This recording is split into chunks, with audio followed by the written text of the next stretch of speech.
Hello दोस्तों, स्वागत है आपका मेरे YouTube चैनल परीक्षा प्लान में।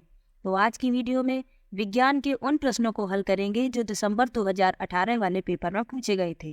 तो चलिए वीडियो को शुरू करते हैं। तो पहला प्रश्न है, संसार में पाए जाने वाले सबसे लंबे सर्प हैं। The longest snakes found in the world are. पहला विकल्प है वाइपर, दूसरा विकल्प है एनाकोंडा, तीसरा विकल्प है बोआ और चौथा विकल्प है जालीदार अजगर। तो इस प्रश्न के लिए चौथा विकल्प सही है, जालीदार अजगर।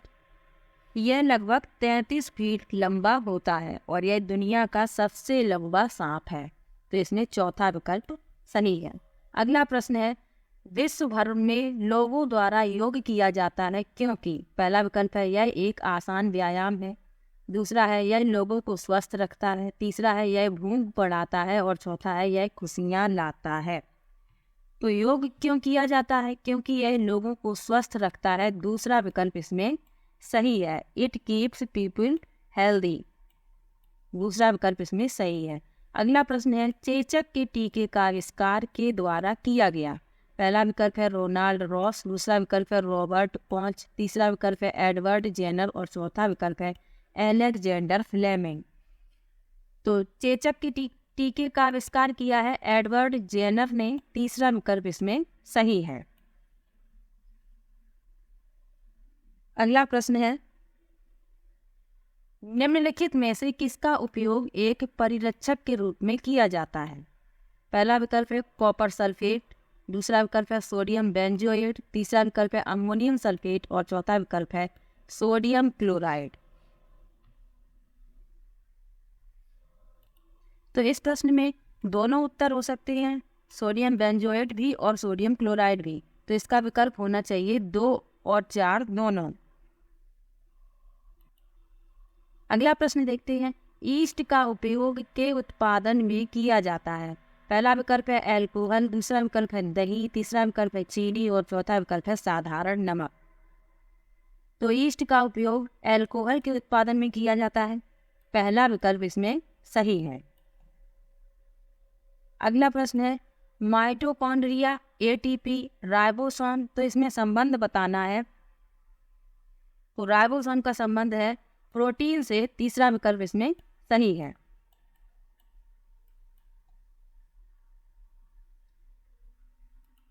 यदि एक सरल लोलक की आवृत्ति 2 हर्ट्ज हो तो यह 16 सेकंड में कितने दोलन पूरे करेगा। तो 16 सेकंड में 32 दोलन पूरे करेगा। तीसरा विकल्प इसमें सही है, 32। अगला प्रश्न है, निम्नलिखित में से कौन सी धातु वायु में रखने पर जल उठती है। पहला विकल्प है सोडियम, दूसरा विकल्प है मैग्नीशियम, तीसरा विकल्प है जस्ता और चौथा विकल्प है एल्युमिनियम। तो सोडियम जो है वायु में रखने पर जल उठती है। पहला विकल्प इसमें सही है, इसलिए इसे मिट्टी के तेल में रखा जाता है। अगला प्रश्न है, मैग्नीशियम हाइड्रोक्साइड का उपयोग के रूप में किया जाता है। पहला विकल्प है ऑक्सीकारक, दूसरा विकल्प है अपचायी कारक, तीसरा विकल्प है प्रति अम्ल और चौथा विकल्प है किण्वन कारक। तो इस प्रश्न के लिए तीसरा विकल्प सही है, प्रति अम्ल एंटी एसिड। अगला प्रश्न है, निम्नलिखित में से कौन सी गैस पॉप की ध्वनि के साथ जलती है।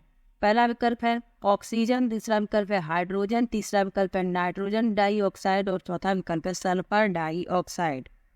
तो इस प्रश्न के लिए दूसरा विकल्प सही है, हाइड्रोजन। अगला प्रश्न है, निम्नलिखित में से कौन से असंपर्क बल के उदाहरण हैं। पहला विकल्प है गुरुत्वाकर्षण बल, दूसरा है पेशी बल, तीसरा है चुंबकीय बल और चौथा है 1 और 3 दोनों। तो असंपर्क बल पूछे गए हैं। चौथा विकल्प इसमें सही है, 1 और 3 दोनों, यानी गुरुत्वाकर्षण और चुंबकीय बल। अगला प्रश्न है, मधुमेह रोग किस हार्मोन द्वारा नियंत्रित होता है। पहला विकल्प है थायरॉक्सिन, दूसरा विकल्प है एड्रेनलिन, तीसरा विकल्प है इंसुलिन और चौथा विकल्प है थाइमोसिन। तो इस प्रश्न के लिए तीसरा विकल्प सही है इंसुलेंट। अगला प्रश्न है, निम्नलिखित में से कौन सा पेट्रोलियम का उत्पाद नहीं है? नहीं है पूछा गया है। पहला विकल्प है मिट्टी का तेल, दूसरा विकल्प है CNG, तीसरा विकल्प है पैराफिन और चौथा विकल्प है बिटुमेन। तो इसमें पेट्रोलियम का उत्पाद नहीं है पूछा गया है। दूसरा विकल्प सही है CNG, और सभी पेट्रोलियम से ये प्राप्त होते हैं। अगला प्रश्न है, रेड डेटा बुक का रिकॉर्ड रखती है। पहला विकल्प है संकटापन्न प्रजातियों, दूसरा विकल्प है विलुप्त प्रजातियों, तीसरा विकल्प है वनस्पति और चौथा विकल्प है पशु वर्ग। तो रेड डेटा बुक जो है वह संकटापन्न प्रजातियों का रिकॉर्ड रखती है। पहला विकल्प इसमें सही है। अगला प्रश्न है, जूते के सोल असमतल क्यों किए जाते हैं? पहला विकल्प है जूते को और मजबूती देने के लिए, दूसरा विकल्प है जड़त्व घटाने के लिए, तीसरा विकल्प है जड़त्व बढ़ाने के लिए और चौथा विकल्प है जूते का जीवन बढ़ाने के लिए।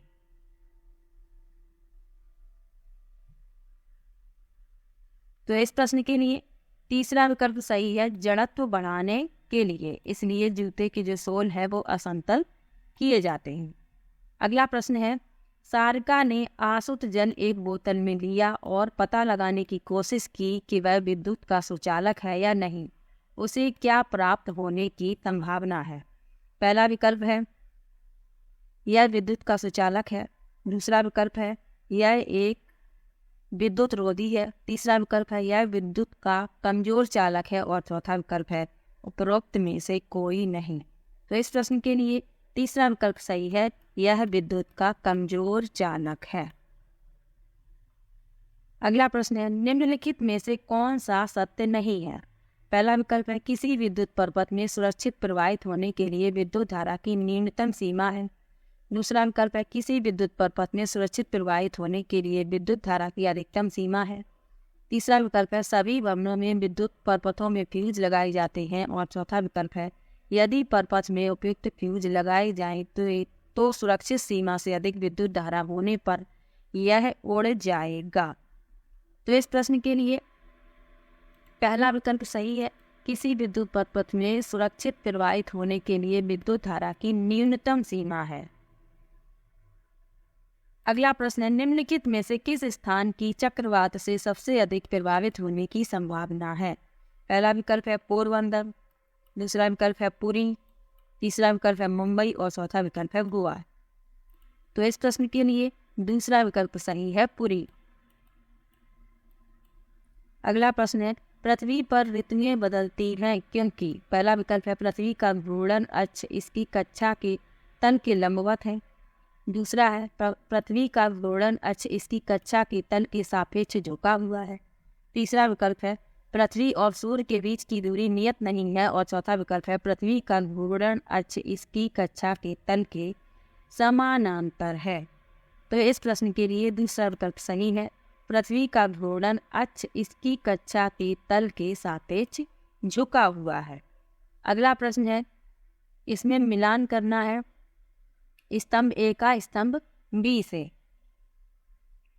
तो इसमें मिलाएंगे, वृक्ष वितान होता है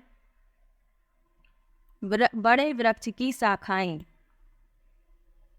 अपघटक, सूक्ष्म जीव, ह्यूमस, पादपों और जंतुओं के मृत ऊतक और शाही एक जंगली जंतु।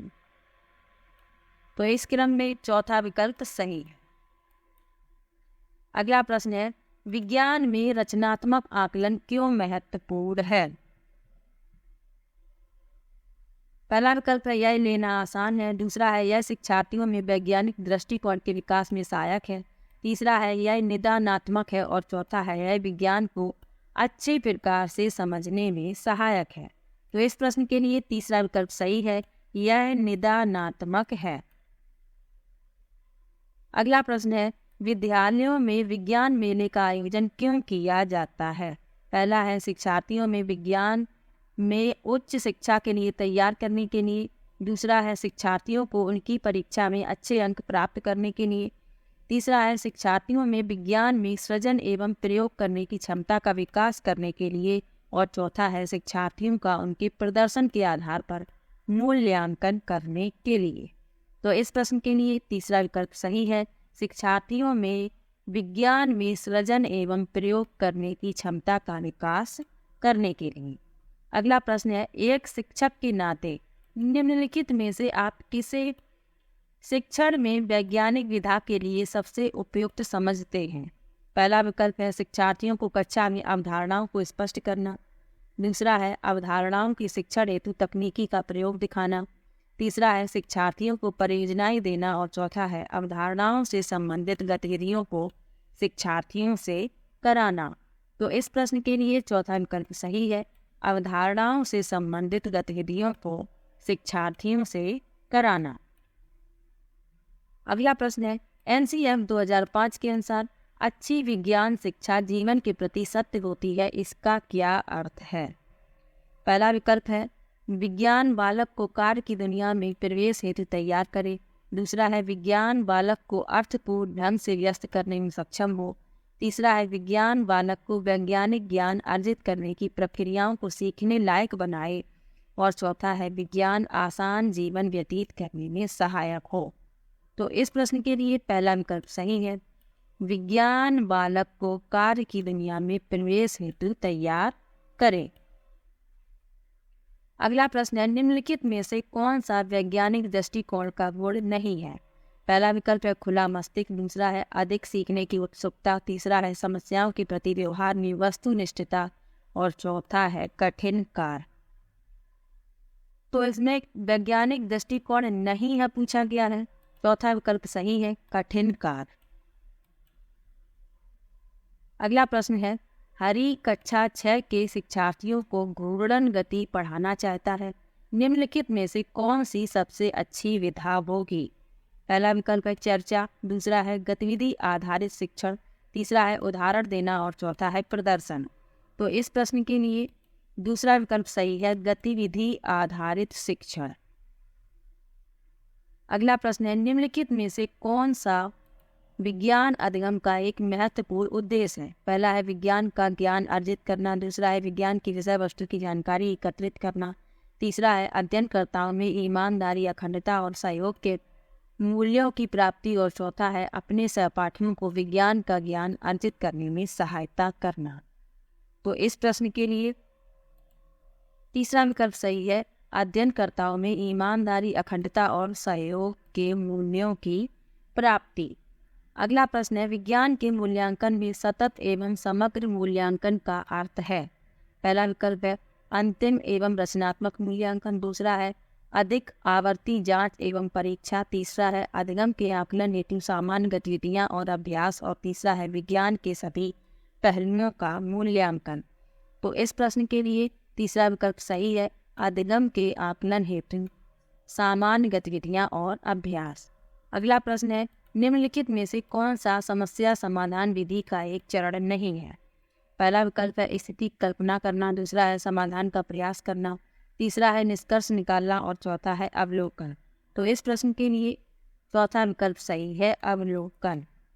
आखिरी प्रश्न है, निम्नलिखित में से कौन सा विज्ञान में अनुरूपता विधि का एक चरण है? पहला विकल्प है समानताओं का चित्रण।